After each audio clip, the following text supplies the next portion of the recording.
shout out to Sadnetta Studio, right? Because you don't get stuff like this nowhere. This is changing. This is changing entertainment. It's changing education. Right. This is epic. Y'all better receive Sadnetta Studios.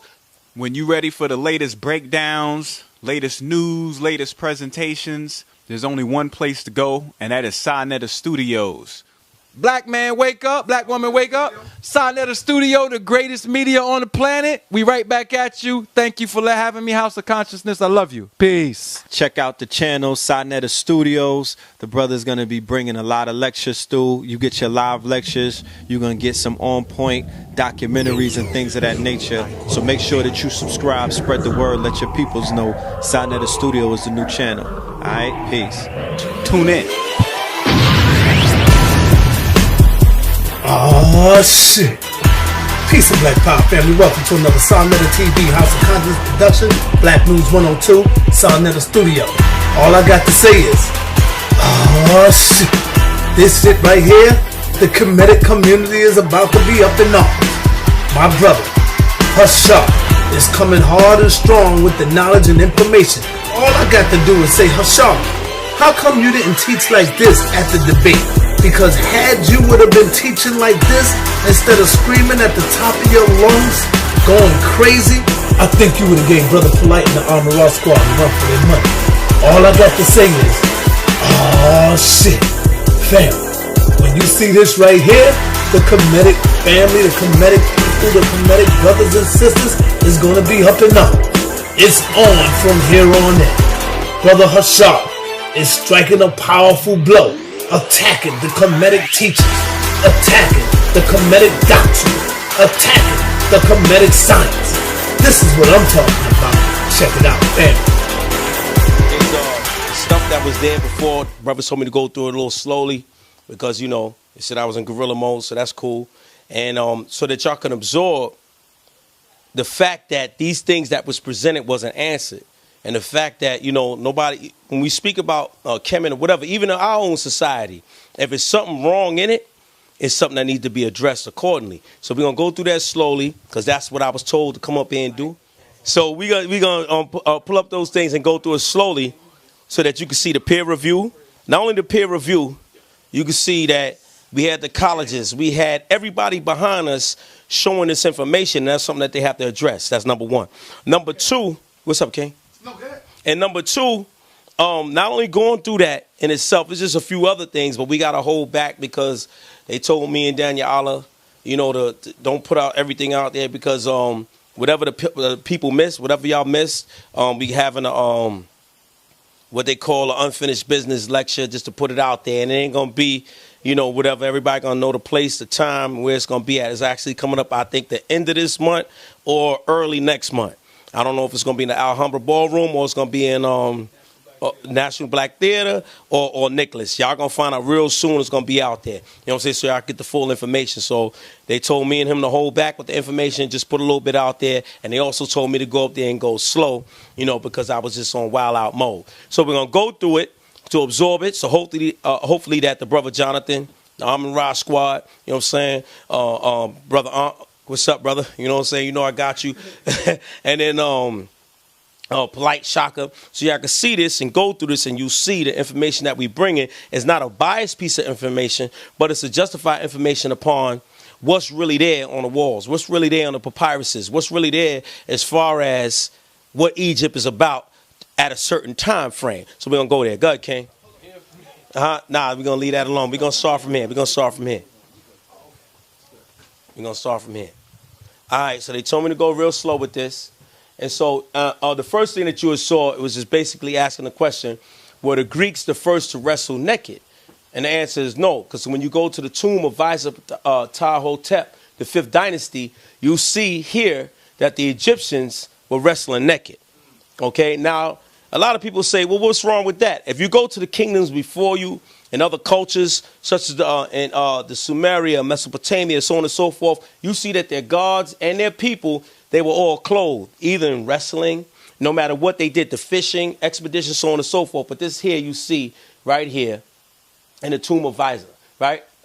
Ptahhotep, the 5th dynasty. You see the Heru lock. We teased the brothers before, but there's no teasing. But they straight up naked. Now, if you look at these wrestling moves in itself, these are not real, wrestling moves, the DDTs and stuff like that. You slam a nigga down and all that. You'll see that something is a little curious and copious about this because that's part of the Egyptian culture. And we're going to see. Go to the next slide. So now here was something that was never addressed. Another thing, right? The Kahun papyrus, the Kemetic contraception.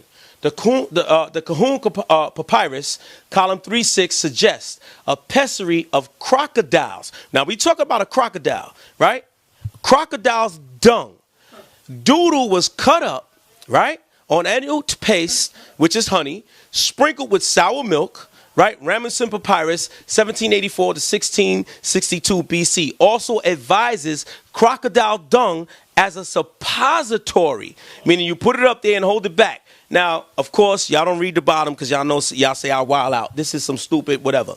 Now, when you check this out, see, this is a pessary. The pessary is placed inside of the woman's right vagina right here, the pessary, right? So now when it's placed in there, this prevents her from getting pregnant. All right, so here you have the rectum that's put in. Now, notice it tells you that this pessary was crocodile's dung. And here's the papyri right here.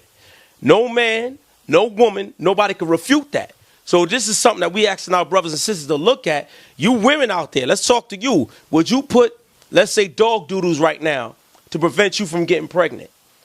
Don't say, well, that's what they had at that time. Then this would combat and refute the fact that they had so many sciences, so many understandings of what to do. How is it that you're going to tell your woman to take crocodile's doodle, mix it with honey, put it in your vagina so you won't get pregnant?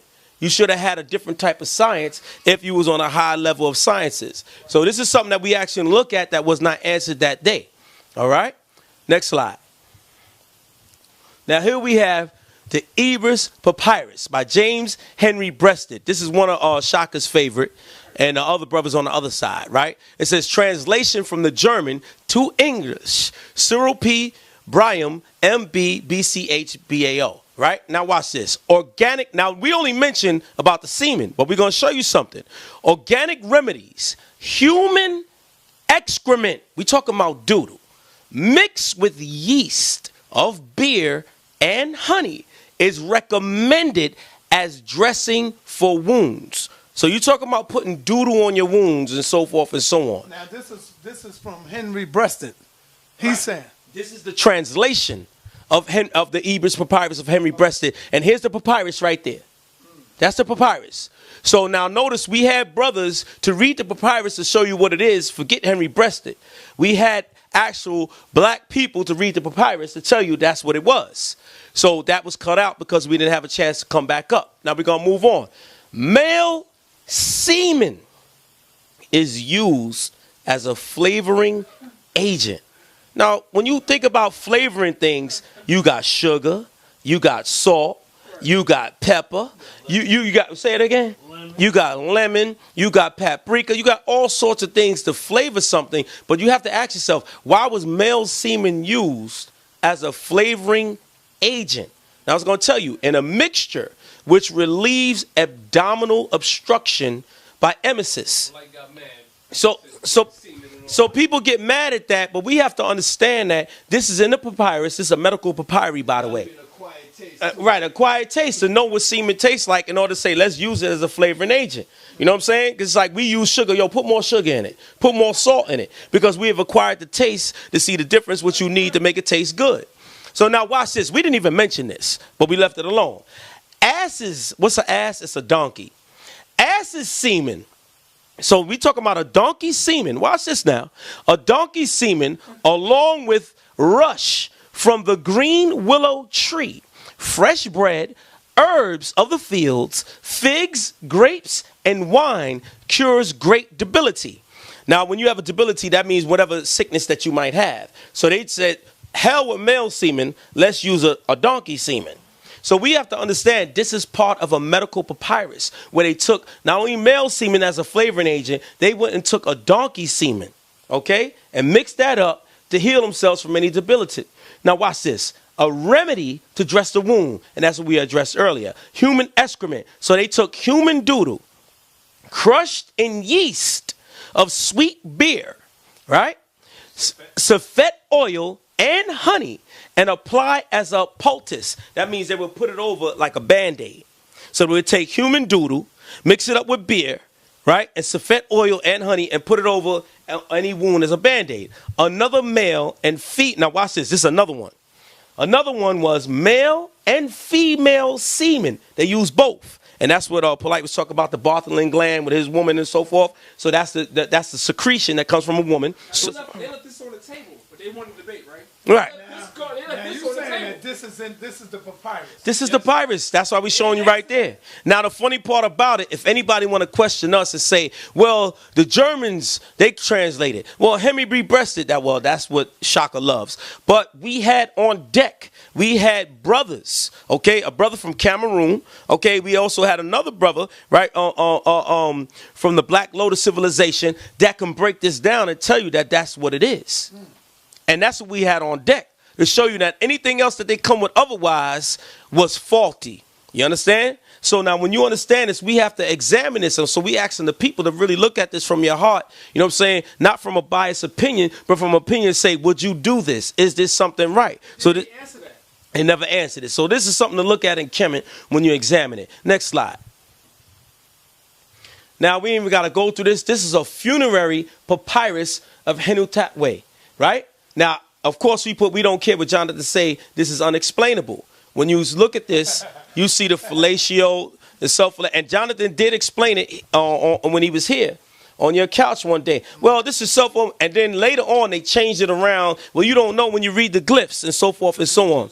Right, put this in the cover. So when you read the glyphs, you'll see certain explanations. When you see this, there's something wrong with this. You can't find this in the scriptures. You can't find this in other cultures. And we're going to show this and prove this on a heavy level. Go ahead, read on. Go ahead, switch. Now, here we go. Now, this was right. This is the book, Eros on the Nile by Carol Millswick. Now, this is Amenhotep I, offering lettuce to the god. Now, here's one thing that we want the people to understand and reflect upon. First, when you go about the first story about semen on lettuce, that comes with who? Horus, right? Now, why is it, now when you check out Amenhotep I, this is way after Horus. Why is it that lettuce, point to the lettuce right here.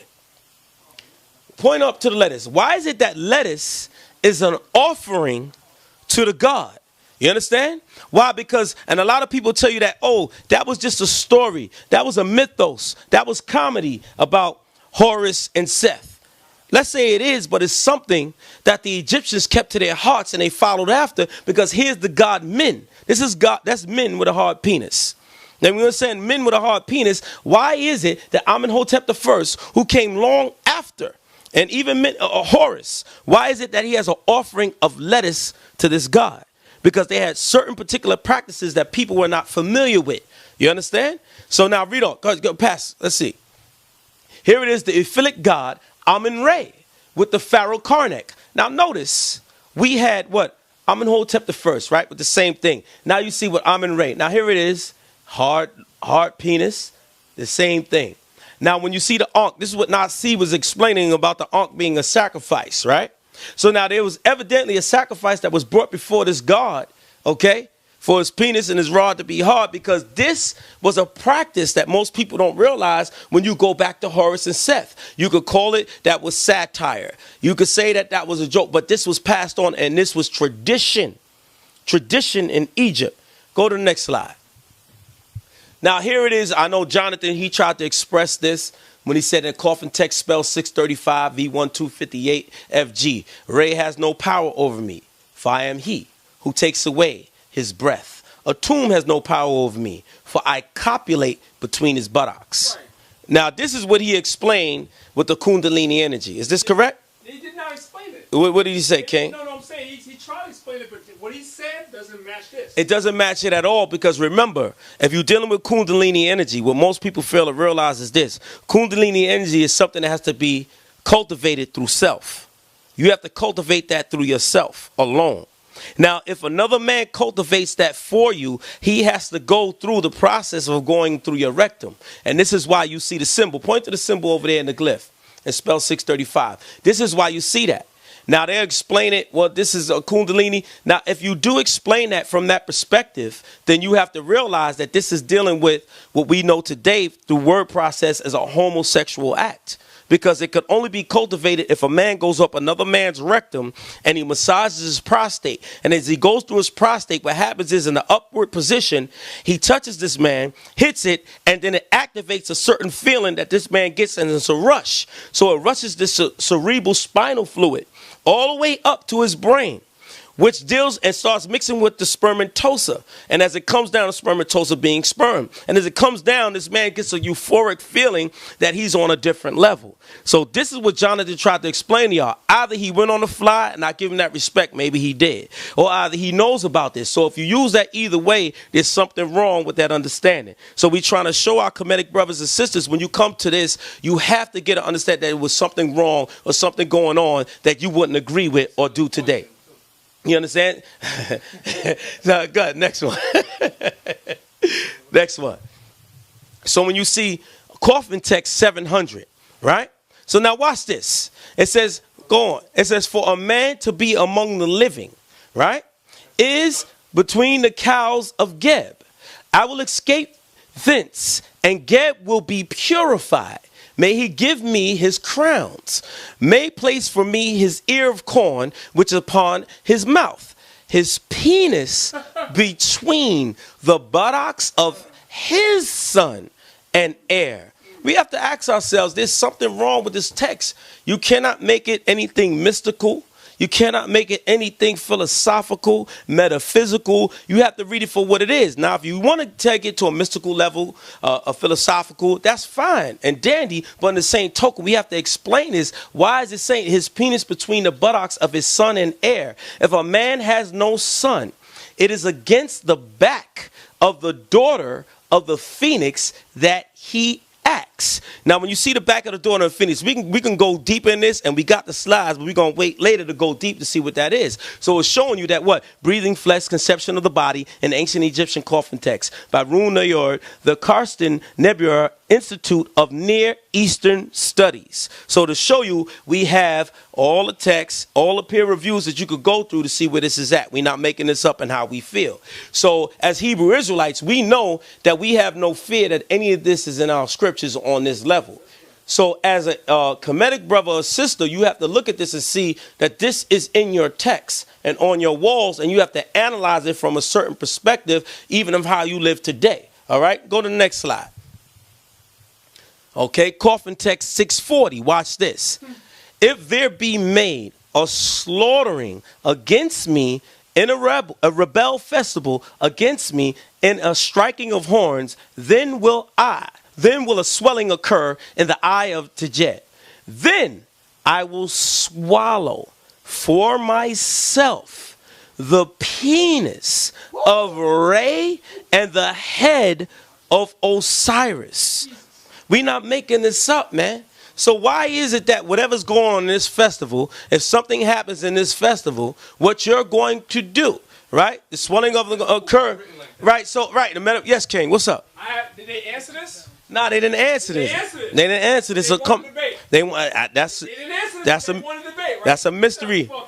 That's a mystery to me. So when we see this, we have to understand, like, no matter how you explain this, and again, we not knocking them brothers on a level of what they see, what they understand, and oh, the crackers did this and that. We just want to let y'all know, again, family, straight up.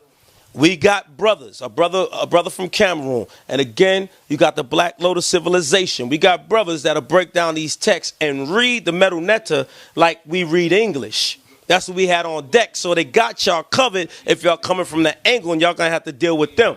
So again, breathing the flesh, conceptions of the body in ancient Egypt, coffin text by Rune Nayard, the Karsten Nebula Institute of Near Eastern Studies. We not making this up. You can look this up yourself and you see it there. Go to the next slide, King.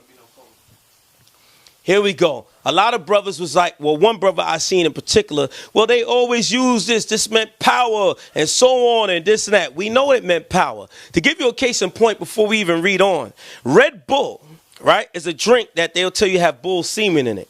But when you do the research on Red Bull, they have what is synthetic bull semen.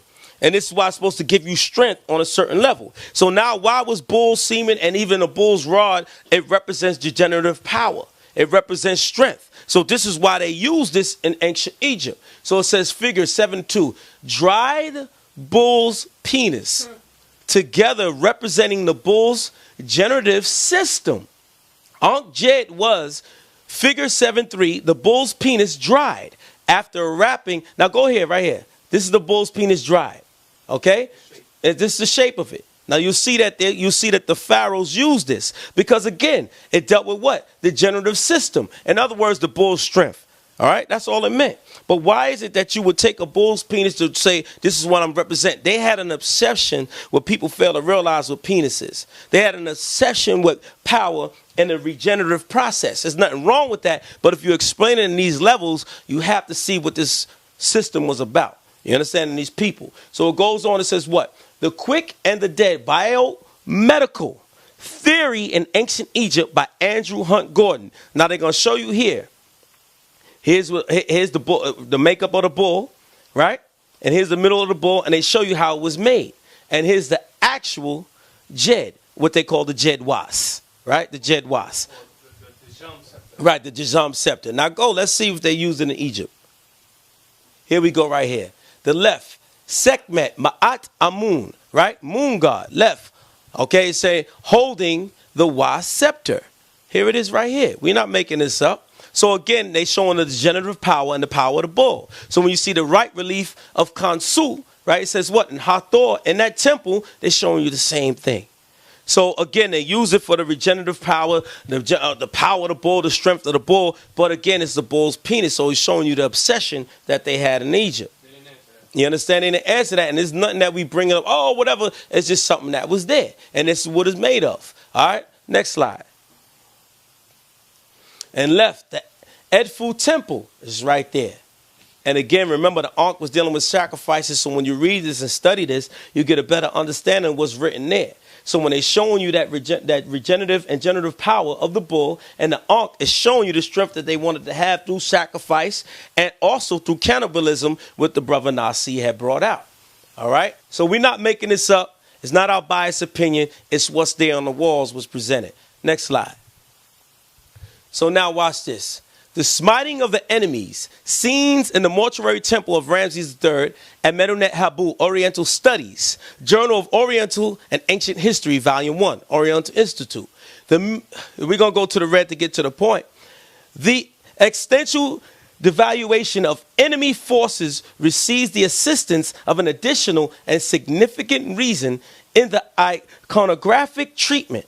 The counting of cut off right hands and genitals scenes, result of a diligent action of zealous army scribes who proceeded in rigorous counting. We see piles of enemy hands cut off 38,000, according to numerical data, surely exaggerated, provided by the inscriptions, and of fallacies 25,000.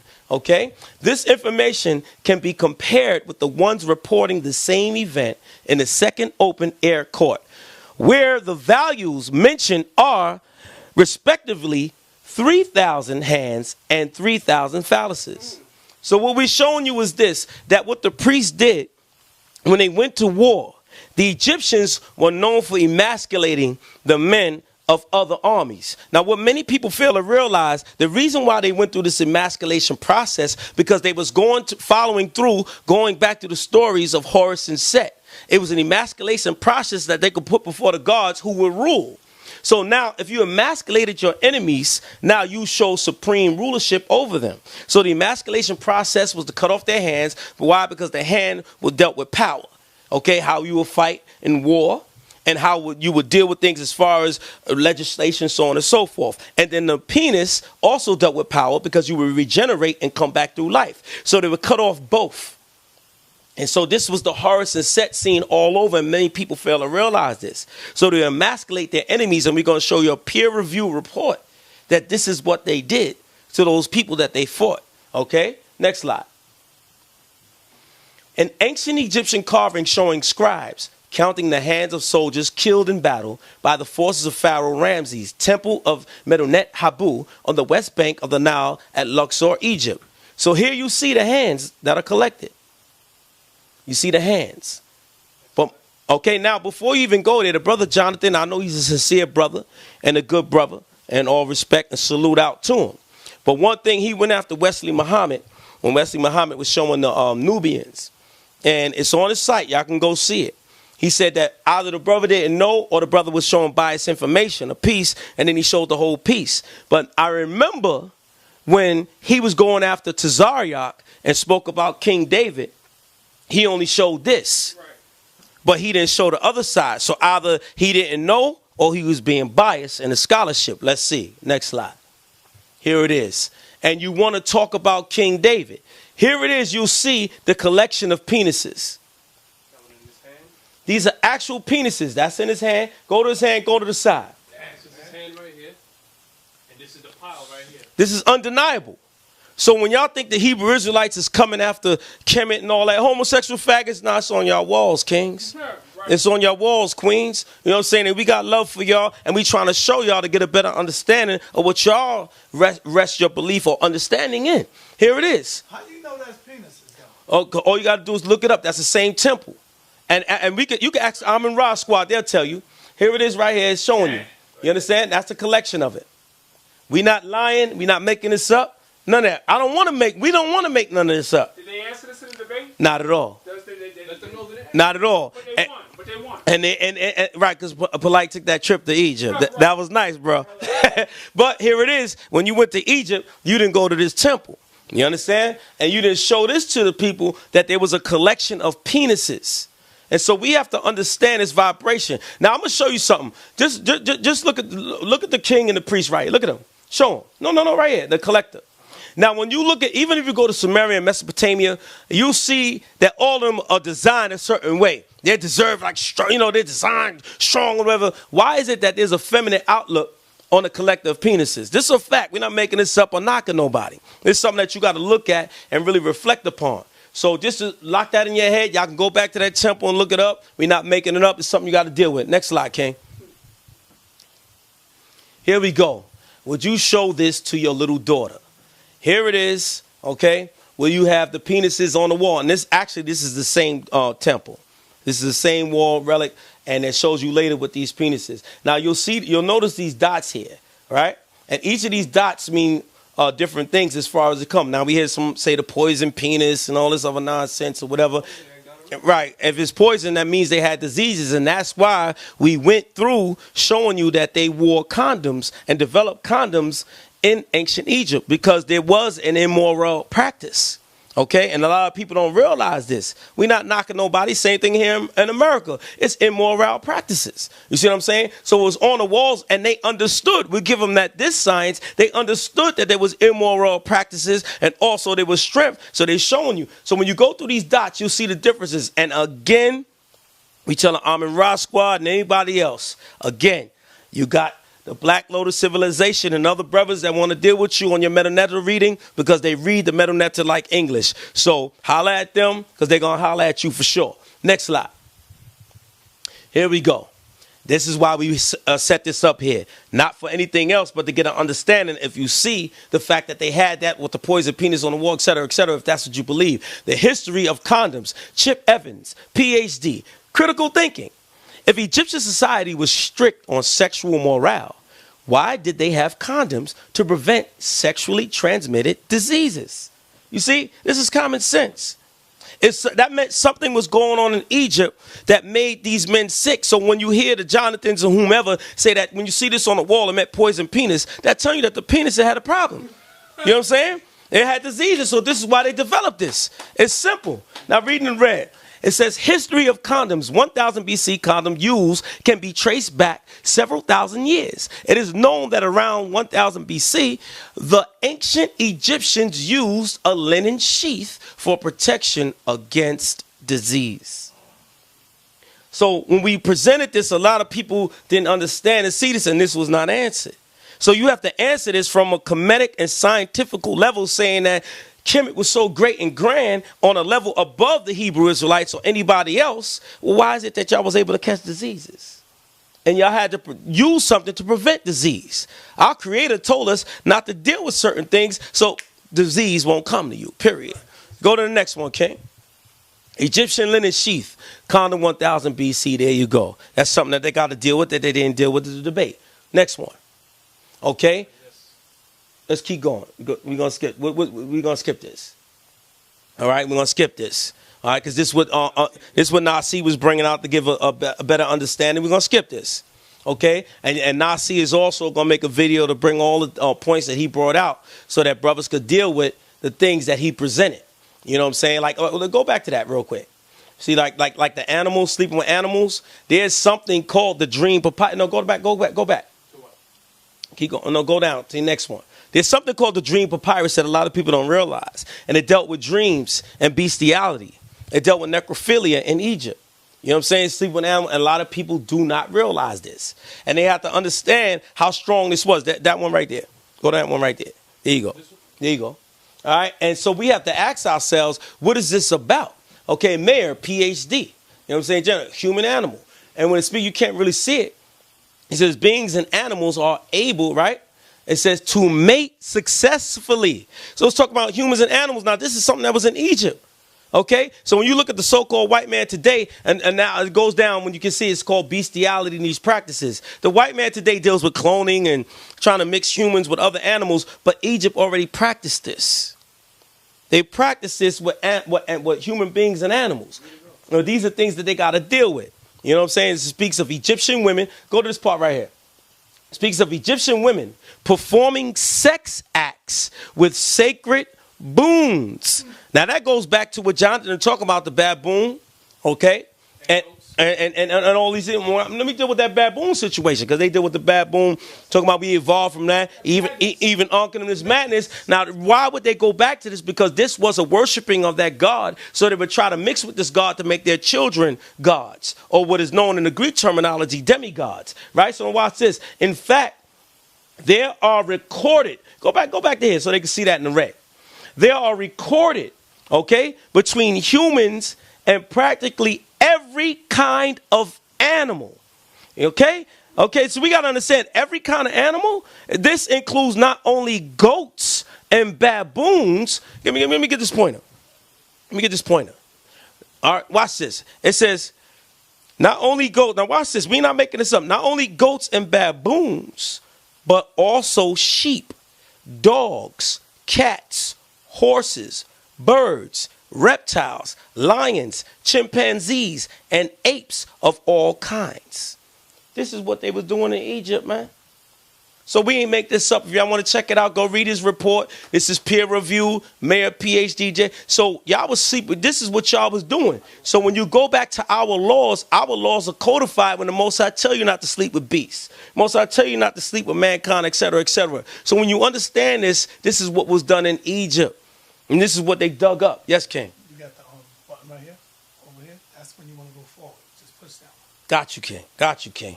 All right, so we're going to go to the next one. There you go. And you got the back button if you want to go back. Just go back. Got you, King. Can Pharaoh's story be trusted? This is something we was going to bring out, and we're going to bring it out later when we all come together. You know what I'm saying? They'll tell you about the stories and how they broke it down and how the time frame was off when you even deal with chronology. All right, and what's this guy that Shaka liked to use when he said about the chronology? I forgot this cat's name, but this cat in a recent movie and documentary, he stated that he spoke about the New Kingdom, but he didn't speak about the Middle Kingdom.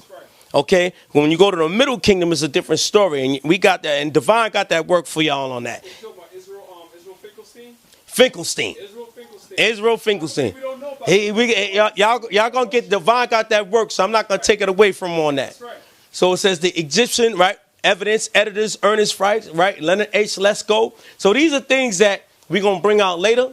You know what I'm saying? So brothers could see, because when I like that. Because you see, right, the Egyptian evidence of Semitic influence. This is something that people got to realize, and we're going to go through that later. I'm going to skip to the good stuff, skip that. This is what Nasi brought out by Hatshepsut as a way to communicate power long before the 80s ushered in the term power dressing. And this is factual, right? Based on ancient sculptures, the Queen Hatshepsut, who became Egypt's first female pharaoh in 1479 BC and ruled for 20 years, sat on a throne bare-chested in a man's kilt, false metal beard, and a headdress adorned with cobras usually worn by male pharaohs. And here's another thing which y'all going to realize when we bring out heavily, and y'all going to be very upset, that the beard concept, okay, this was a Shemitic concept. This had nothing to do in the times of the Hamites in Egypt and the people of Cush. This was a concept of the Shemites. This is why they adapted later the Shemite gods and the powers that the Shemitic people were beards, and we're going to prove that emphatically, okay? So now it says, unlike lady Egyptian queens Nefertiti and Cleopatra, who wore noble women's clothes, Hatshepsut's cross-dressing reveals a pioneering female politician whose entitlement to rule as pharaoh was underscored by her masculine attire, writes Young. Deuteronomy 22:5. Y'all can go to the scriptures and see that. So these are all things that we got for you to see. And this is what Nasir brought out. All right? Next slide. Akhenaten marries his daughter. So these are things that brothers have brought out early. When you see this, we dealing with DNA and understanding about this marriage thing. Y'all could bring up Lot. The brother Danyaahla, the king, he addressed that to you brothers that brought that thing about Lot, but it was garbage. Okay, if you understand the royal insets and see DNA. And again, Nasir is going to bring this out, so I don't want to touch on the stuff that he had for DNA and about Jonathan saying that he don't know the metal netta, etc., so forth. This is what Nasir brought out. Right? Mummies, revealing ancient Egyptian hearts, their diseases that they had, ages of 30 that they died. I mean, these are things that people got to look at and wonder if that community or if that power structure was so well endeared, why are you dying at a young age? Why are you catching heart disease? It's impossible when you look at the communities and kingdoms around you. They wasn't dying at these ages, right? Ancient Egyptian lifespan. So Nasir brought out the sacrifice. And I'm going to lead this for him because he's going to bring this out again on his own and show that that's what it was about. And one thing that our brothers in Egypt don't realize, sacrifice of early king servants for the afterlife, right? Here we go in Temple Medunet, Habu, and Ramses. Show again with the penises, etc. Which y'all don't, oh man, we're going to come back to this. Which one is this? Now, before I read this, y'all got to understand one thing. Y'all can check out even certain movies. Aaliyah's last movie was The Queen of the Damned, when it showed her being an Egyptian and they was vampires. You can check out Blade Trinity. They'll show you that, and they even speak about that in the Sumerian Empire. So this was going on heaven in Egypt when they was eating the bodies. When you deal with Taharka, who's mentioned in the Bible, Taharka tells you, and he was supposed to be a Nubian, by the way, and ruling as a vassal king. So he tells you that what? They are not going to eat my flesh. Why would Taharka mention that if that was not done to pharaohs before? So this is what the Egyptian community got to realize. So we said Isis and Osiris, right? By Plutarch, published volume, Loeb Classical Library edition 1936. The traditional result of Osiris dismemberment is that there are many so-called tombs of Osiris in Egypt, for Isis held a funeral for each part. But let's get down to the meat. Okay, we're going to go to the meat. And it is from these very fishes the Egyptians are most scrupulous in abstaining. But Isis made a replica of the member to take its place and consecrated the phallus in honor of which the Egyptians even at this present day celebrate a festival. So they have a penis festival, a phallus festival in Egypt. So these are things you got to look at. And yeah, you can say, oh, because this is what happened in Brother God. That's cool. But you got to look at a penis festival. I mean, come on. This is something. And they also do this in Japan, by the way. You can look this up. Now, here's it. Is there any difference exploiting the goddess? We don't mean to get on the brother Shaka because he mean well, and we do have respect for him based on his one principle. Shaka looked like what he believed in. That lock on the side of his head, the way he dressed, or whatever, the rest of them brothers is hard to believe. But there's no difference. And this sister right here, she was a Hebrew Israelite sister, but I'm going to leave it at that. That's real talk because we already know who you are. All right, reading on. Ancient Egypt 101, questions and answers. We're going to go to the point. Let me skip to the thing. We got the sacrifices because Nasir going to bring this out. I mean, this is crazy, man. When you deal with the cop knife, the cop knife also represented the penis. A lot of people don't realize this in Akhenaten. Akhenaten, who was also, they said he had a disease. That's why he was shaped the way he was. But he was one of the kings that brought monotheism back and showing that what? You could be God, a woman, and a man, which is absolutely incorrect when you deal with him on that level. You know what I'm saying? Akhenaten was a cross-dresser his damn self. All right, so we're going to let the brother bring this out. We're going to get to the papyrus Nepsi. See, these old things, crown of soot, this whole crown with the vulture on it. We got to mention that these guys didn't answer none of They didn't answer none of these things. But they won the debate. Right. And it's impossible. When you see this vulture, it's impossible when you deal with these kind of things. The blood of ISIS. All right. We're going to move on. Let's get to the... Now I see went in hardcore with this right here. Shemzu, that God, you know what I'm saying, blood, and dealing with the cannibalism. These are things that were brought out that were ignored. Or I wouldn't say ignored, they weren't addressed. Let me put it that way. And maybe they'll get time to address these things. Okay, about this pyramid text here. Wallace Budge, and when he spoke about the Book of the Dead, here's the chopping of the hands. And this is what Nasi was bringing out right here when you see this symbol. Right? See this symbol right here? And this symbol right here? What this symbol means to cook, eat, and fire. So when you have this symbol, the chopping off of the heads, why is this symbol there? Because it was dealing with that sacrifice of cutting off their heads, cooking it, and eating it. You understand? But a lot of people, and we'll show you, here's the difference. Fire, heat, and cook. Fire, heat, cook. So let me go back.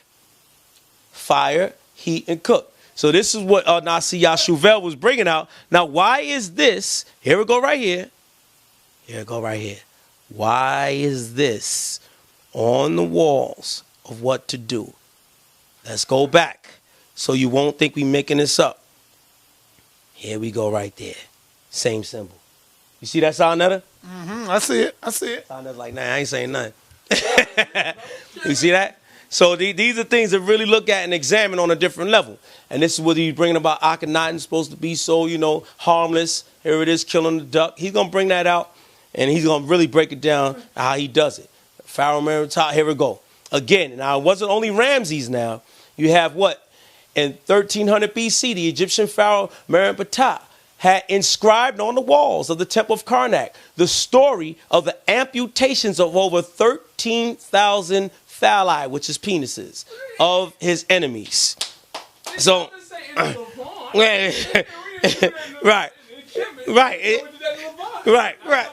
That's not what they're saying right there. So you got one pharaoh here, you have another pharaoh, okay, in the temple of Menehebu, where he was collecting penises, and here's another pharaoh collecting penises.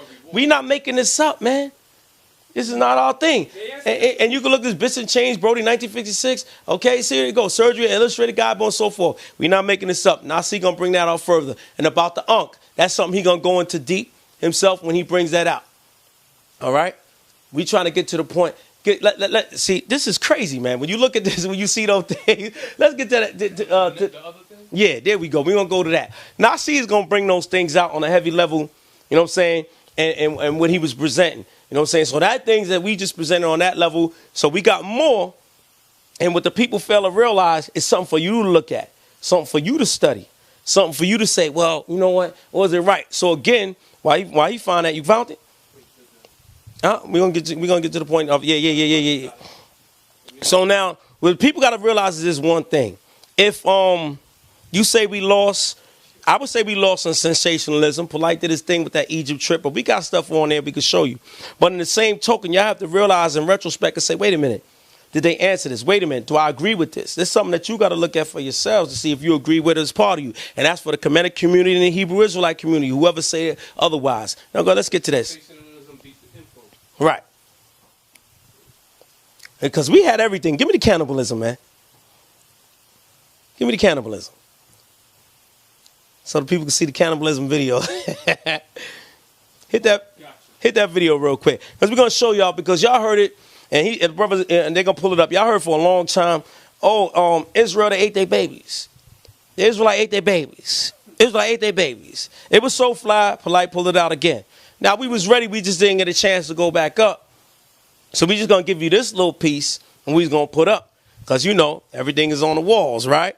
So let's see. So as soon as the brother set it up. I hate to jump into the brother, you know what I'm saying, Hashar's presentation, but I have to ask, y'all brothers that say we lost the debate, how many of these slides that the brother's putting up did these brothers answer?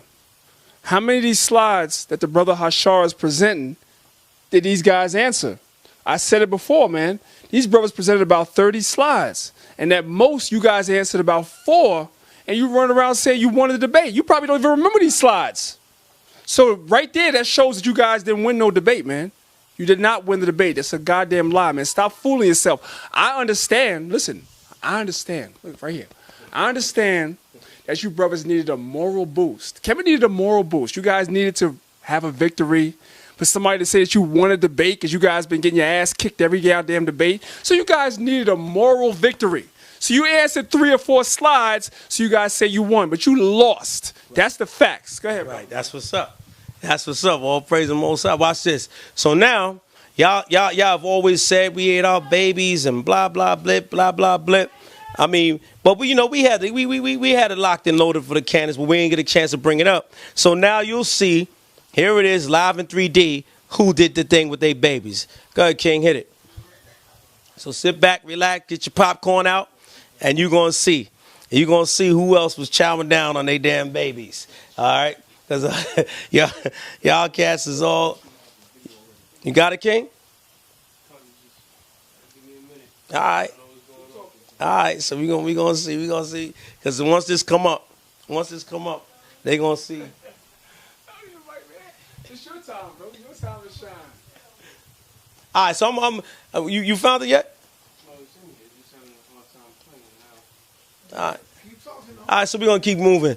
All right, so when you check this out, for the people out there, this is one thing, and I don't even want to go into this because brother's gonna bring this out, especially the brother Divine Prospect about the carbon dating. You know what I'm saying? And he was gonna bring out the fact that when you look at it, there's a lot of things that are wrong with the counting of the chronology of Egypt, et cetera, et cetera. All right? And so when you look at the chronology, and we have that prepared, we have that up there. The brother's just preparing the video right now and put that up there. We see your comments out there. We see all the gunshots and all that. All right, let's go. Go ahead. All right.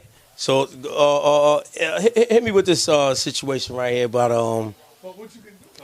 All right, so now check this out. Right now, we had problems with the Wi-Fi. You know what I'm saying? So you're gonna see that situation while they're still looking for it as far as the presentation. So what was you gonna show?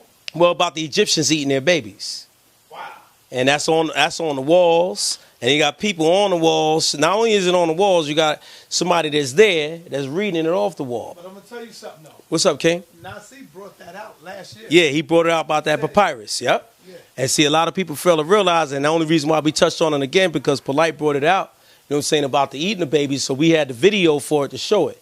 So now what you see here is the military male rape, homophobia, and gay history, peer-reviewed article, okay, by Stanley E. Harris, MD, DFA, PA, clinical professor, Department of Psychiatry and the Behavioral Sciences, Keck School of Medicine, okay, University of Southern California, Los Angeles. So that's all your, is this true?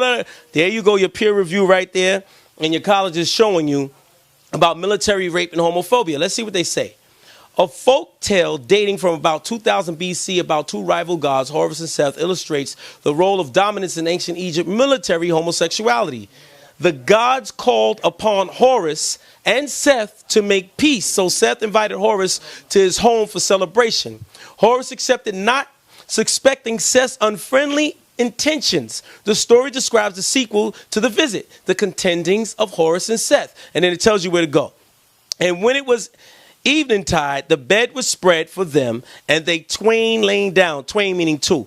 And in the night, Seth caused his member to become stiff. What are you talking about his member? He's talking about his rod, okay? And he made it go between the loins of Horus. Translation, this is one of Shaka's favorites, A.H. Gardner, the Chester Beatty Papyri. Okay, the first Oxford, 1931, page 2122. Later, Seth demanded the office of ruler, declaring that he had performed doughty deeds of war. Now notice this. It said that he performed doughty deeds of war. This is very, very, very important when you deal with this report of military male rape. Okay, because it's saying doughty deeds of war against Horus.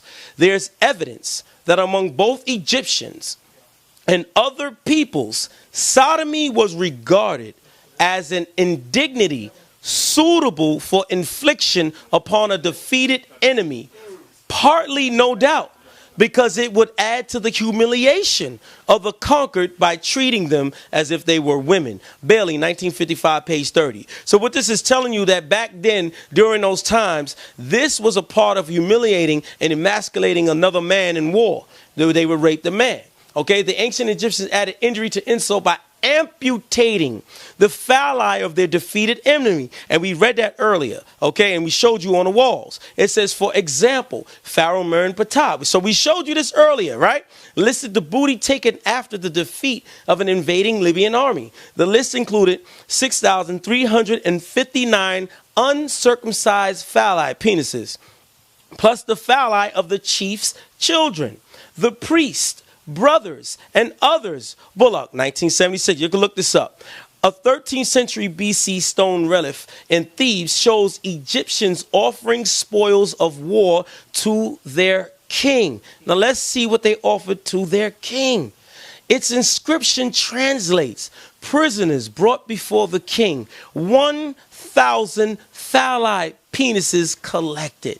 Okay, phalli collected. This is crazy. Phalli collected 3,000. Apparently, the ancient Egyptian soldiers dominated their enemies by emasculating them and raping them. Bolo, 1976. Again, this is peer reviewed. You have to look at this and see that, whoa, there's a problem in Egypt when it comes to this. Let's move on. Now, again, we salute the brother Jonathan, you know, in his attempt and what he said about the penis and what did he say? Because I'm not exactly sure. Because it comes from the spine. Dealt with the Kundalini energy. What's that again? The coccyx bone and all these things. We salute him for his brave attempt. You know, because either he made it up on the fly or either he never showed his source. Right, he never showed. And that's another thing. He never showed his source, you know, or his peer-reviewed understanding based upon what he was saying. And that's very important in what the king said and what he mentioned. So now we're going to read and see what happens about this gateway if it is true. If it is true about this is dealing with Kundalini, this is dealing with the energy and setting it up. Let's see. The Sodomite gateway. Royals solve the riddle of the Sphinx. Let's see. In part 17, the imagery associated with the order of the garter was seen concealing and revealing the Sodomite gateway. The plumage of the headdress establishes a connection between the royals of England and the pharaohs of ancient Egypt. This is what you see them wear, you know, when they have the plumage, the feathers hanging out their hats, so on and so forth in England today, and how it links up with England. So watch this. When we interpret the common imagery, it speaks to us of their shared serpent heritage and how ritual sodomy is the secret basis of their access to power, gnosis, and illumination. It also leads us to the riddle of the Sphinx.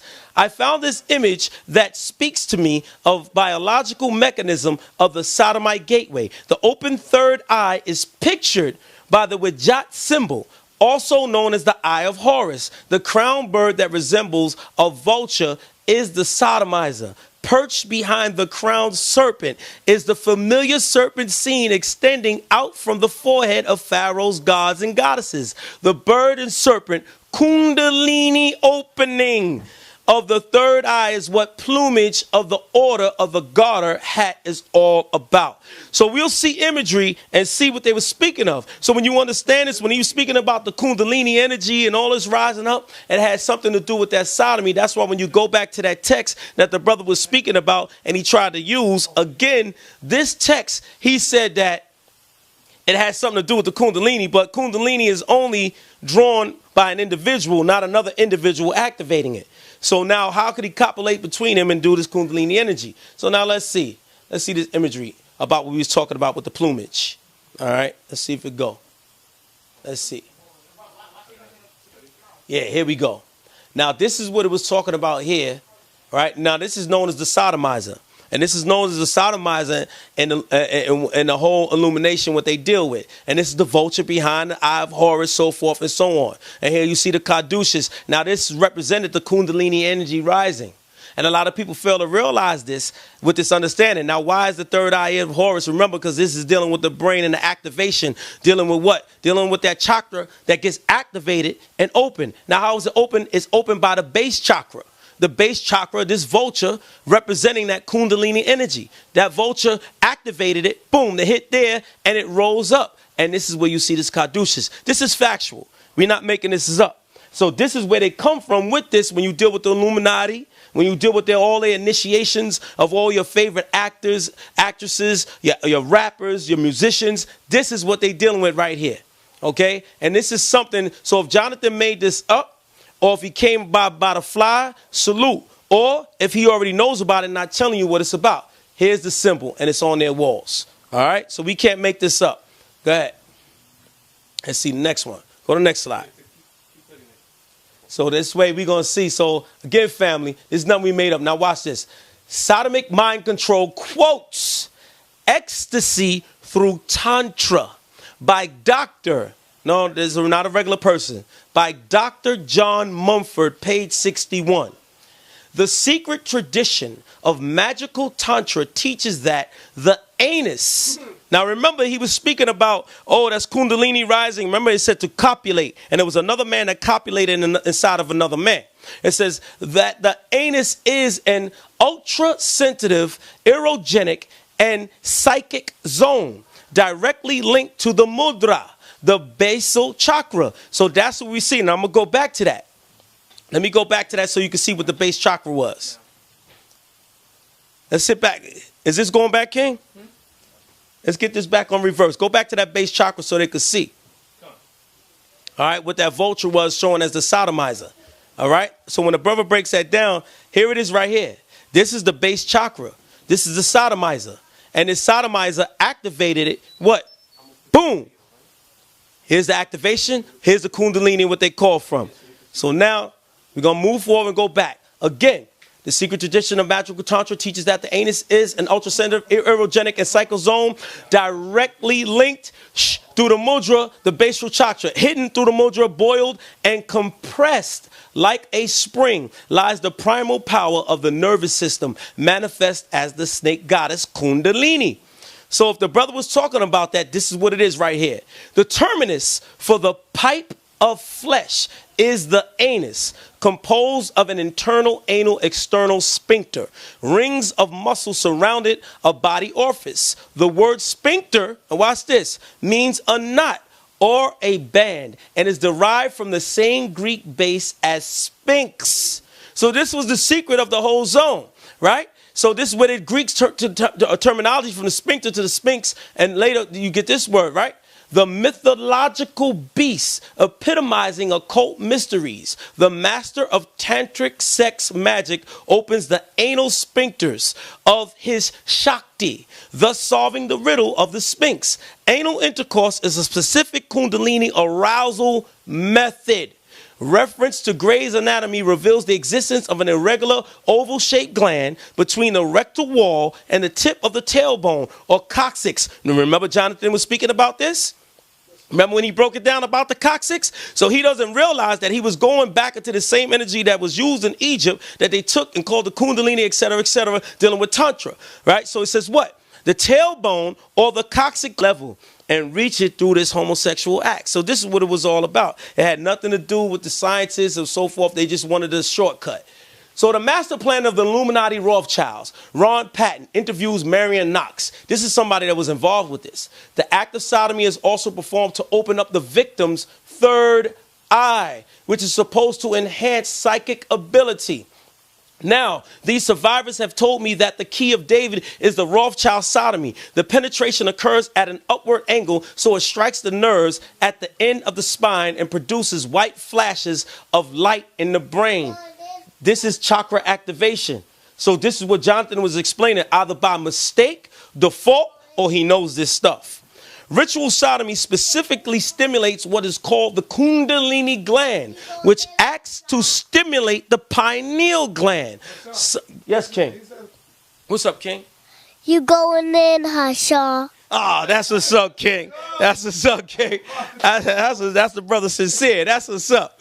Ritual sodomy specifically stimulates what's called the Kundalini gland, which acts to stimulate the pineal gland. Some use drugs like peyote, mescaline, or DMT for a similar experience, but ritual sodomy is the preferred means that appears to have no real substitute. When you understand this, you'll see that all these Illuministic people, so forth, they follow the ways of Egypt in order to gain this access to a higher knowledge. It has nothing to do with us going against it, whatever, so forth. All right, so now, And now we're going to see something. Just to go back for a minute and just to give you a refresher. And this refresher is everybody, oh, the Israelites ate their babies and all this other good stuff and so forth and so on. But we're going to see here on the walls of Egypt. And this was a papyrus that the brother Nasi had brought out. But now we're going to give you visual evidence and show you somebody reading off the walls what happened in Egypt at that time. So we're going to give it to you. So just keep that in mind because we're going to get back to that damn sodomy. But we're going to show you this vibration right here. Go ahead, King. Hit it. Them too, because as men of the Lord, as the elect men of the Lord, you know what I mean, we become blessed with this knowledge and wisdom to bring you understanding. Given that Isaiah 45 and 16.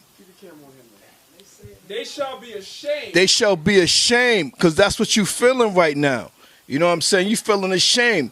You done studied many books. You done did what you had to do. You done been to so many different seminars. You done spoke to whoever you had to speak to.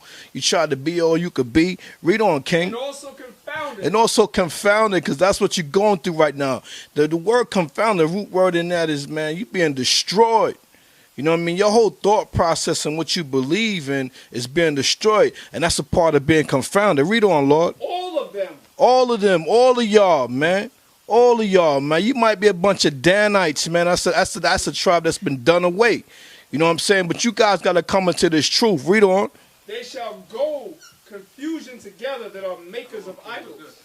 Yo, you see that? You're makers of idols, man. You taking all this doctrine, all this homo stuff, and believing into it, and putting a vibration on it to come to life. Read on. Verse 17, but Israel shall be saved. But Israel shall be saved, man, because, you know, this is just a vibration in the spirit on what we do, man. Just the whole conglomerate of what's going on up in here. Whenever you come forth before an Israelite, man, you got to understand that the power we come is of the Most High. Read on. With an everlasting salvation. With an everlasting salvation. So this is something that will never end. We will forever confound you. You know what I'm saying? If you don't come under the emblem of Yahweh, you know what I'm saying, and ride the coattails of the men of the Lord and learn and take notes, man, you shall ever be confounded, because we have the salvation of the Lord, which is something you guys can't get in this Egyptology stuff here, man. So you wasting your time. You on a homo vibration. If you don't come up on out of this, man, you gonna get put to death, man. That's all I got to say. You know what I mean? Praise the Most High Yahweh. But I thought they said we don't read books. I thought you guys said the Hebrews don't study. You guys pull out Ecclesiastes chapter 12, verse 12, where it says, the making of many books, there is no end, and much study is weariness of the flesh. So you ignorant, no scripture knowing people, a lot of y'all try to pull Ecclesiastes 12 and 12 on us, not understanding what that means. When it says the making of many books, that's talking about books about the Most High. That's the books that we don't deal with. We don't deal with books, all these different books that speak about the Most High. But when it comes to the history, as y'all seeing from the brother Hashar, we go in. I don't care what y'all say, we go in. That's what's up. That's what's up. So now we going to hit the video. What's up, Sincere? What's up, polite?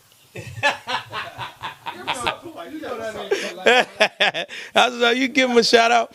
So what we about to show you, I mean, you could check this out. In this video, you got your camera on so they can know they can get this from you? Okay. We about to show you. I can get this from Sarnetta. You know what I'm saying? Sarnetta sells this video right here. See this video right here? It's called Ancient Egypt on Earth. So next time you're on 125th, or call Sarnetta, or go up on his website, and you'll get this video. And what you're about to see is on disc 2. All right? It's on the second disc, and you'll see this information that's very powerful about the eating of babies. And there's a lot more information on here. Y'all shouldn't be saying nothing about that no more. You know what I'm saying? Because it's on y'all walls. It's right there. It's real clear. And y'all can see straight up that, look, y'all ate your own children during a certain time. And, you know, a certain time of family. You know what I'm saying?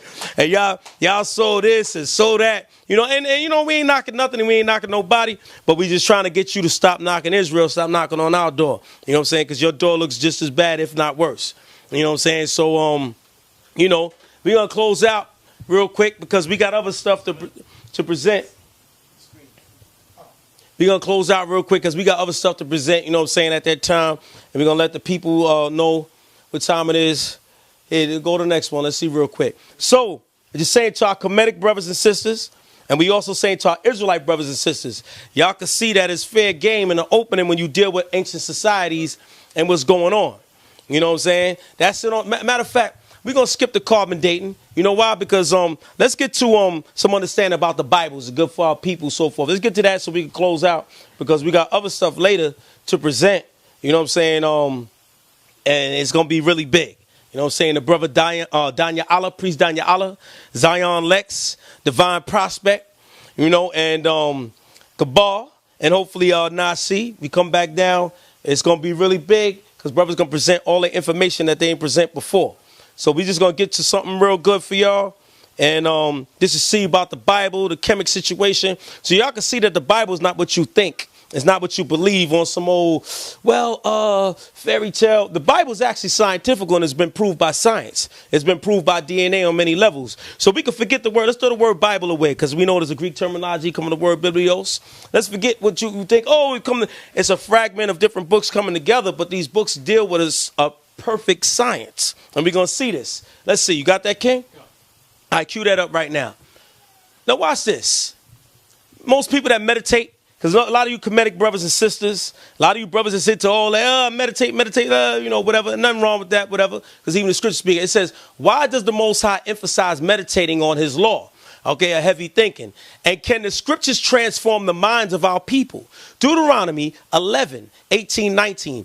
Therefore shall ye lay up these my words in your heart, meaning your mind, and in your soul, and bind them for a sign upon your hand, that they may be as frontlets between your eyes, and ye shall teach them your children, speaking of them, when thou sittest in thine house, and when thou walkest by the way, when thou liest down, and when thou risest up. Meaning, think about it heavily all the time, whatever you do. Psalms 1 and 2. But his delight is in the law of Yahweh, and in his law doeth he meditate day and night.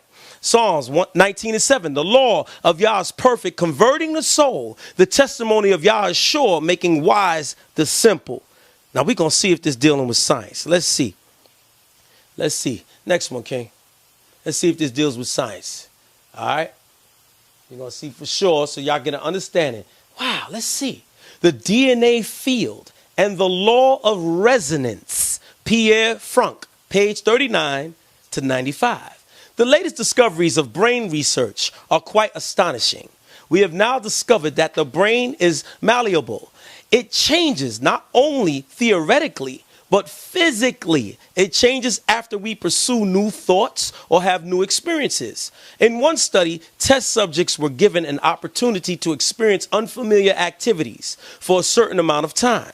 It was found that the area of the brain that were used for these activities became larger, similar to the way a muscle becomes larger when one undergoes physical training. At the same time, the other parts of the brain that were not being used in the new activities became smaller, with some parts of the brain actually shriveling. At the same time, new synapses connected the flow of energy, increased there, and new chains of thoughts began to be activated. The brain possesses the ability to completely change a networking system and create new neuron pathways when it does or thinks about something new for a specific amount of time. Now remember, when it said the Most High said to meditate upon his laws, meditate upon the things day and night. So the brain actually changes. This is why when you see Hebrew Israelites, we in a change modality. When y'all cats thought I was actually beast in there, let me tell you, me and my whole squad, even the Lions of Israel and they squad, if you think that the Most High didn't change us, it would have been a different atmosphere altogether. Believe that. It would have been totally different. We would have acted like the cats that we were, you know, but now we became new creatures in the Most High, so we acted differently. You see what I'm saying? Let's move on. Next one. Okay, so this changes when you deal with the mindset of the Heavenly Father. The brain realigns itself under different circumstances or do specific actions for a specific amount of time. The part of the brain responsible for this grows. Meanwhile, the portions of the brain that we set aside during this specific amount of time and do not use, they shrink. That was the same thing said before. The neurons responsible for the new and necessary electrical signals for a new activity can change their function so that the information associated with it with the new activity can be transported more readily. Meaning everything that you change, it comes to you on a different level. We can activate new nerve cells in the brain through new thoughts and new actions. The functions of neurons can change and other logic operations can emerge, while regions of the brain that we do not use, for example, those that have to do with worry and other negative thoughts, become smaller and less important. Now, I'll give you an understanding. When you see us out there teaching on the streets, we don't have worry or negative thoughts about what will happen to us out there. That's why you see brothers on a different level, because we know that the Most High got us and that we're above all the principalities on this planet. Okay, so we out there in a different mind frame. The real X-Men on a different mode that people can't understand. Go to the next one, King. All right. So we could see that dealing with the Most High changes you altogether. Much to their surprise, neurologists have determined that the brain can actually forget old convictions when a new neural pathway is created. It can replace an existing one in effect. The possibility is quite high that this new pathway replaces an old one, meaning you get on a different level. So when you speak to Israelites, you see human beings on a different level. What level? What the Creator made when he said, I created man in his image after his likeness. We on a level of the Most High created us after him. So this is why we speak and act the way we do. It is generated by a certain way of thinking. When you see us, we know that we are the kings and queens of this planet. We the rulers of this. We taking this over. So this is why we go into this science of DNA. When you see an Israelite out there, you say, y'all niggas is crazy. No, we not crazy. It's just that our pathway of thinking is on a whole science level.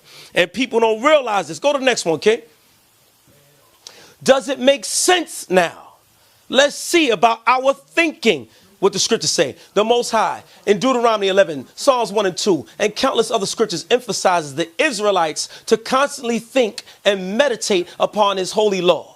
In turn, the brain makes it second nature to keep the law of righteousness, and the area of the brain inclined to do evil, murder, steal, adultery, covet, etc., begins to shrink, while the area of the brain focused on keeping the commandments continues to grow. The kingdom of heaven is within you. Pum Yasharala, man. All right. So it says Psalm 19:7, the law of Yah is perfect, converting the soul. The testimony of Yah is sure, making wise the simple. And that's what you see in our transformation when we deal with this word on a different level. Go ahead. Continue, King. Now watch this. Because say, what about praying? So when you see us, let's see. The beauty is Pure Consciousness by Francis Nunn. Closeness to God. Now this is an actual picture of the brain. Okay? What they took under prayer. So you see the baseline and meditation, right? It says the parietal lobe. This is the lower lobe and how it's activated on a high level. Now let's see how Israelites deal when they pray, when they're in the zone saying the Shema, Yashar Allah, Yahweh Eloheinu, Yahweh Echad. Let's see. Your brain during prayer and meditation. Andrew Newberg, a neuroscientist at the University of Pennsylvania. You can see it's all red here when the person is just at rest, said Newberg, pointing at a computer screen showing brain activity. But you see it turns into... Which one? All right. Right here? Yeah, go ahead. Okay. So again, you'll see the activation of the brain, right, through meditation and again through prayer and dealing in the zone of the Most High. So now this is a Buddhist finding. So now let's see what happens. Your brain during prayer and meditation. Andrew Newberg, neuroscientist at the University of Pennsylvania. You can see it's all red here when the person is just at rest, said Newberg, pointing at a computer screen showing brain activity. But you see it turns into these yellow colors when she's actually doing prayer. Right? These changes, says Newberg, are signs of the power of prayer to heal, said Newberg. We see not only changes in the activity levels, but in different neurotransmitters, the chemicals in our brain. Because the brain basic body functions like heart rate, blood pressure, and immune system, he said, there's evidence to show that by doing these practices, you can cause a lot of different changes all the way throughout the body, which could have a healing effect. James chapter 5, verse 16. Confess your faults one to another and pray for one another that ye may be healed. The effectual, fervent prayer of a righteous man availeth much. So understand this. When you see Hebrew Israelites and you see us saying, Kwam Yasharallah, that's not to act like a fool. That's to bring a vibration. That's when people hear it. They say, I feel that. Because I never felt it once before. Right. You know, say polite. Everybody say, damn. You remember polite at the thing? He said, y'all ain't saying Kwam Yasharallah no more. Now look at the videotape. When we said Kwam Yasharallah, you see his face like that. Why I say that? So it's power behind that vibration. Go to the next slide, Clean. So we can see that it's a whole vibe. We're not just coming on a level of just running our mouth and all this other goobly gop. It has a lot of science behind what we do. Okay? Now we're going to leave that. Now we don't. And nothing bad. All right, put it up there. All right, put it up there. All right, put it up there. Nothing bad. What does Sarnetta have to say? Let's see. Black News 102. The Hebrews are nothing to fuck with. Okay? All right. And then he says what? Black News 102. They smashing all y'all right now. Okay? This is what he said. Let's see. What does Sarnetta have to say? The Hebrew Israelites are more powerful than the so-called conscious community because you Negroes don't stand for nothing. There's no real brotherhood in the so-called conscious community. The Hebrews stand strong, and you Negroes mad because they go hard all the time. The Hebrew Israelites are the truth, and I don't give a damn how you feel about me saying that. Kwam Yashala. That happened at the debate. And right. That happened at the debate. That's what's up. That's what's up. And I gotta add how Sarnetta say, God damn it. I wish I would have shown that. The crowd would have been like, God. Go to the next one. And, you know, we don't mean to knock the brother. Like Danyaahla said, and look, you see this right here? Give him much respect because he rolls in what he believes in. And most brothers say, Kemet. I want to see a Kemet brother, you know what I'm saying? But that's a Kemet brother right there. He dress it, sing it. While Shaka sing on them beats, let's see what happens. Go ahead, hit it, King. Hebrews are hitting the streets. Lions of Israel in the Bronx. AOC Staten Island. Go, keep going, let's see. GOCC out there, banging out there in New York. Light of Zion in Haiti. Then we talking about Haiti. Keep going. Y'all cats talking me all over. Keep going. Shema Israel. Okay, right there. NYC in Brooklyn. Nasi out there in St. Louis. Keep going. Let's see. AOC North Carolina. Keep going. Y'all think we just be saying in New York? We go all over. We got taste for y'all cats if you want it. FOPE out there in DC doing it strong. Keep going. Sakari, San Diego. Exodus 17:15. They're Guerrilla Hebrew. Okay? Check it out. In Mexico. We ain't playing, man. Keep going, man. Come on. House of Israel. Shout out to my brother Zabak. What's up, King? Keep going. All right. True Hebrews under God in Minnesota. Keep going. Come on. That's it. I think Zabak must prize because he go all over. Absolutely. Absolutely. I call him, yo, I'm in Miami, God. I'm in Miami. Like, absolutely. We got Israel over. We got Israel over. So, you know, in closing, because we got more to bring out, you know what I'm saying? Come on here, Danyaahla. You know what I'm saying? Because we're going to close out and hit it all light. You know what I'm saying? Look, we give us this right, you know. Look, we just want to say we got this thing coming up. And it's going to be at the end of this month or the middle or beginning of March. And it was the Alhambra Ballroom again. But then the brothers from Nicholas, they hollered at us, you know what I'm saying? And we just going to figure it out, get the schedules right. And get the rest of the information that y'all didn't see. Because Divine Lex, let me tell you, man. Matter of fact, yo, King, before we even go there, let's get that thing about the DNA. Your God code. I'm sorry. You know what? King. Go. Yeah. Now go back, God King, man. Go back. One more. It's the last thing. It's the last thing, King. Hit that DNA. Just because, you know, we was bugging out. You know what I'm saying? Because, I'm sorry, King. Just to show y'all, because we just to throwaway stuff. Okay? We're going to hit about DNA in the Hebrew language. You know what I'm saying? The Hebrew numbers. Let's see something real quick. And it's for y'all family out there. And shout out to all y'all. And what's up, Talia? I see you. Yeah. Yo, wicked ass. Yeah, all right, let's keep it moving. What you got? You got that kick? Go hit that. Turn it on real quick. All right? Because when it comes on, we're going to show y'all this is the last thing. So we can just shut this thing down. You know what I'm saying? And, you know, let Sarnetta, you know, get back, relax. You know, Danyaahla, you got something to say? All I got to say is, man, you Kemetic community better get it right, man. You know, we not doing this for no reason. We not doing this for no money. We doing this to bring y'all to the light. You know what I'm saying? This is a very serious thing right now. You know, you gotta step into the light and come out of darkness. You know what I mean? You're riding a homophobic vibration, man. It's gonna lead you to pure fire and brimstone. And we love our people. That's why we do what we do. You know what I mean? We battle and we fight for you people who don't even want to listen to the words of the Most High or come under the ordinance of the Most High. You know, and it's very important that you people listen, take heed, take up your true nationality and who you are according to the Torah or the Bible, and serve the Most High, man. Because Yahushua is on his way, whether you believe in him or not. You know what I mean? And we are just the soldiers of the Most High while Yahushua and setting up the government that's gonna total totalitarian this here world that you living in. So whether you believe it or not, as long as you stay in darkness, man, you're gonna die. You know what I mean? And we just out to save those people out there who have the zeal for the Most High, who are among the elect, who are looking for this knowledge and understanding to serve the Most High, Yahweh. You know what I mean? And recognize and accept our big brother, Yahushua. You know, this is very important, man. That salvation is something to look forward to because the missiles is about to hit. America is coming into its destruction. And we are the men on the forefront to bring about that new government body. If you're out there and you don't have a ruler mentality, then we understand why you stuck in this darkness. For those out there who have a ruler class mentality, you seeking leadership in the next world to come, which is the kingdom of heaven, then sign up. Come to the camps, take down them notes, get your sword, get your Bible. Come and learn with the Israelites, because we deal with that truth and that light. All praise to the Most High, Yahweh. Barakatah Yahweh. And then, like I said, that day when y'all come, y'all going to see certain things. All right, it says the God code, because we still dealing with the Bible. We still dealing with the Hebrew language as a Hebrew Israelite, so forth and so on. And remember, all you brothers that's into the Kemetic community, remember this one thing.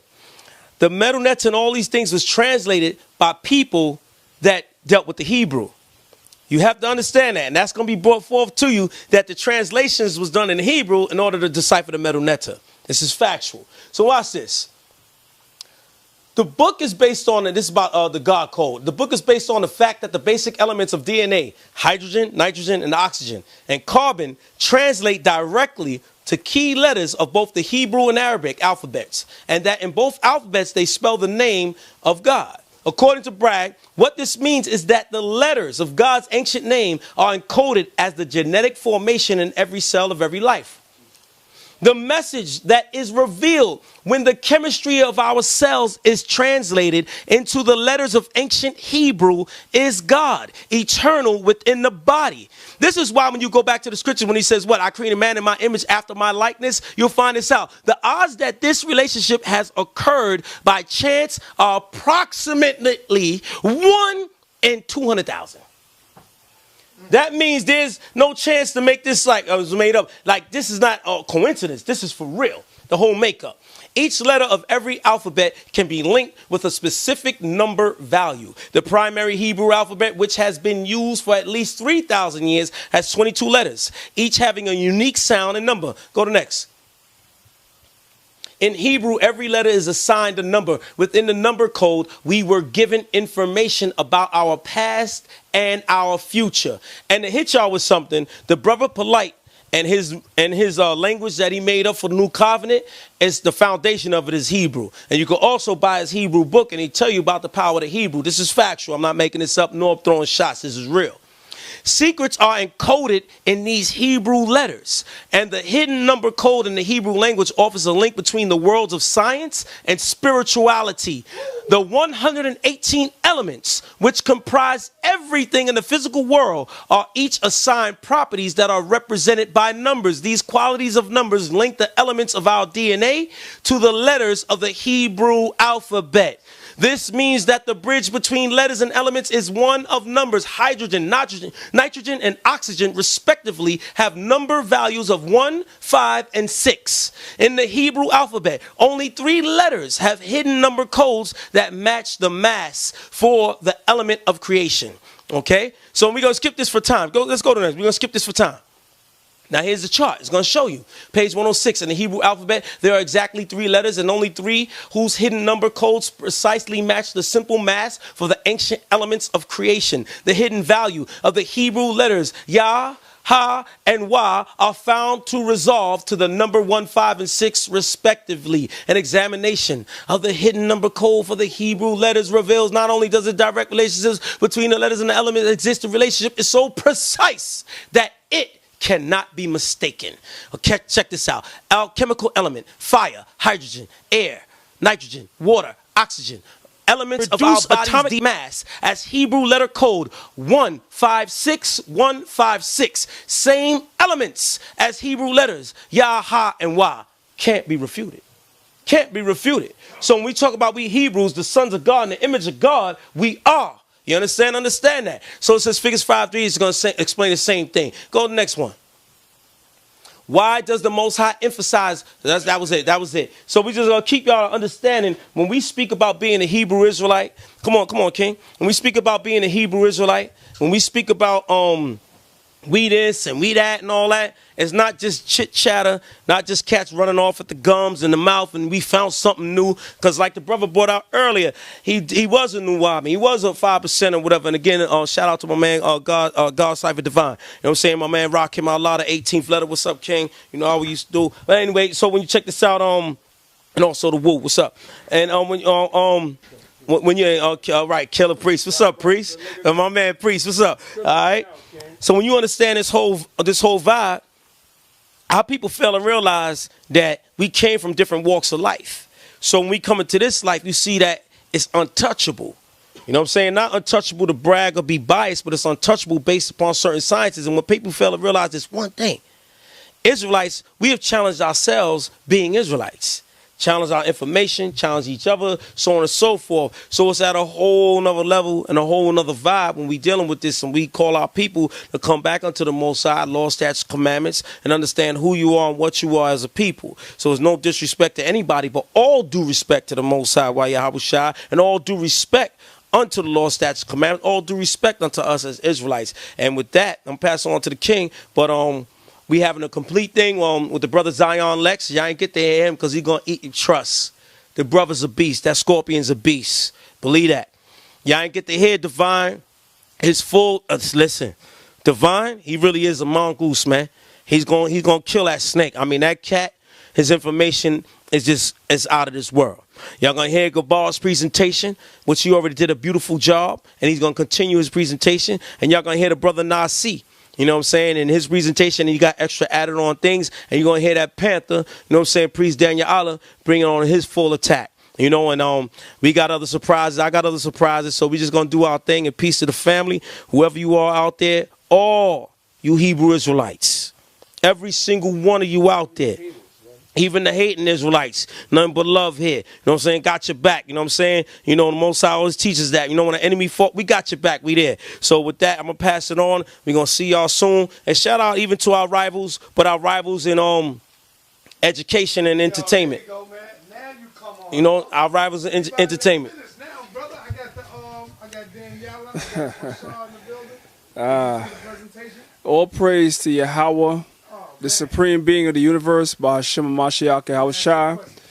Listen, man, you know, the main focus for the Hebrew Israelites, man, is to teach the word of Yahweh Hashem Hashar, to teach this truth. All right, I want y'all brothers and sisters to know that Passover is April 2nd, man. April 2nd, 2015 is our Passover. We're going to celebrate the Most High showing preference to the Israelites over the Egyptians, whether you like it or not. That's something we celebrate every year, man. We celebrate the Passover April 2nd, man. We want to say all praise to Yahweh B'Hashem Yahushua. Hope you brothers and sisters, you got something from his presentation. The main thing that you should get, man, is that Hebrews, we study, man. I know a lot of brothers and sisters, y'all hate on us. Y'all say that the Hebrew Israelites this, the Hebrew Israelites that, whatever like that. But if you really were paying attention, you understand that we do deal with scholarship. We do deal with sources. We do deal with information. And whether or not the information coincides with what you believe, if you about truth, you're supposed to go back and study everything that we said and challenge us on that, because that's what it's about, man. You know what I'm saying? We love our people. We do this for the love of our people. We love our nation. You know what I'm saying? We love all of Israel, because all you so-called blacks and Hispanics and Native Americans that's calling yourself Egyptologists, you really just Israelites, man. You just misguided Israelites. You're Israelites, and we love our people, man. I'm not getting paid for doing this, man. I don't get paid for going out in the streets every week, standing on the highways and the byways when it's hot, when it's cold, when I'm getting cursed out, when I'm getting called out of my name, when I'm getting disrespected, when I'm coming to debates and Polite's putting my image up on the screen like I don't know what the hell I'm talking about. I don't get paid for that, man. I do this for the love of my people because I love my people, man. I'm going to continue to teach this truth, whether you hear or whether you forbear, pursuant to the book of Ezekiel, the 2nd chapter. So with that, we say to you, brothers and sisters, like the brother Hashar brought out, we're going to be doing a presentation in the near future, sometime towards the end of this month or early March. We're going to invite the brother SANEDA to come through and he can film, definitely. And we're going to go into a lot of stuff. If y'all want to see me continue my presentation on King James and show y'all all 100 slides, all 100, I'll do that for you. But there's some of y'all out there that think that I can't prove that King James is a black man. So if you want me to prove that, I got 100 slides for that too. So whatever y'all want to see, y'all just put it up on a comment board, and I'm going to show y'all that I deal with nothing but scholarship. I'm going to quote my brother Wesley Muhammad. I ain't coming to the presentation as Danyaahla the Israelite. I'm coming to the presentation as Danyaahla the scholar. And I'm going to show y'all some scholarship. And I'm going to show y'all how I do. So that way, whether you agree, thank you, brother SANEDA, but whether you agree with the information or you don't agree with the information, you ain't going to no more be able to say that we don't deal with scholarship. Because I'm coming to the information, I'm coming to the debate as a scholar. Point blank, period. And with that, I say shalom. Hey, shalom. I'm gonna let let the Boricua kill her. Let him kill him, man. Go ahead, man. Now, I just want to say one thing to make it very clear, because I know there's going to be a lot of people that say, oh, they came on there crying, no, we won, we didn't lose. Our purpose coming here and presenting the rest of our information was to show y'all that the majority of our information was not disputed or contested by the opposing party, the Kemetic side, during the debate. So we didn't come here as crybabies or anything like that. We came to show the accusations that we presented were not refuted. So that's what this was all about. And so on the basis of information and lack of refutation, information always wins the debate if you're dealing with true scholarship, not sensationalism. So based on the information and the accusations put forth that were not denied nor refuted properly, the Hebrew Israelite community is taking this win in the name of the Most High Yahweh. That's all. Damn, SANEDA's not here to turn the camera around. Hey, SANEDA, where you at, man? Turn the camera around real quick, man. Because I heard your man Ankh just called through, man. Yo, Ankh, we showed you mad respect, man. We know that GMS call you Hong Kong Fooey, man, because of the way you talk. We know they call you Hong Kong Fooey, but we ain't call you that all show, man. So just show some respect, man, because you very disrespectful, man. You talk a lot of stuff about the Israelites. You are very disrespectful, man. And now one time I call you Hong Kong Fooey, man, and I could have. And with that, we're going to say shalom, man. That's it, man. Shalom, shalom. All right, shalom. So we're going to pass to the brother SANEDA and salute to SANEDA. That's my man. Me and him go way back. A lot of cats don't really know that. You know what I'm saying? Way back. Even the cats on his team don't even, they don't know. Way back. So it's all good. All day when he used to have the march out there in Harlem. He come back, gave us 5. We got tapes of all that. He's like, yo, man, my brothers, whatever. He used to be matter of fact, he used to come to some of the classes on Tuesdays and Wednesdays. You know what I'm saying, Khalid. So a lot of brothers don't know how far and deep this go back. So that's my man. You know what I'm saying, SANEDA, my man, 50 grand. I know sometimes he be like, man, that nigga, man, he hate his life, but he do his thing. You know what I'm saying. And shout out to everybody out there, even our opposing brothers and all that. Just go through the information that you saw and just look at it, you know what I'm saying, objectively, you know what I'm saying, as opposed to biasly say, okay, whatever, I can see that there, whatever. We do the same thing because that's how we train. So we don't go out there in the street, it's on no monkey nonsense. We read the Bible, we read the books and all that, so we know. So when you see brothers out there, they're not out there being monkeys, you know what I'm saying? We just on our real zone. So with that, out of here, so we see y'all soon. One last thing real quick. And I want to say, as far as going back with SANEDA, man, the brother that founded my camp, along with myself, is Elder Priest Bonloya. And SANEDA could tell you that Bonloya was on the House of Consciousness in the 90s. So we ain't new to this, man. The brother Hashar is not new to this. He was dealing with SANEDA in the 90s. And SANEDA right now, he just pointed to his collection. He got pictures and videos of Bonloya on the House of Consciousness in the 90s. So we're not new to this, all right? So with that, I'm going to pass the mic on to SANEDA.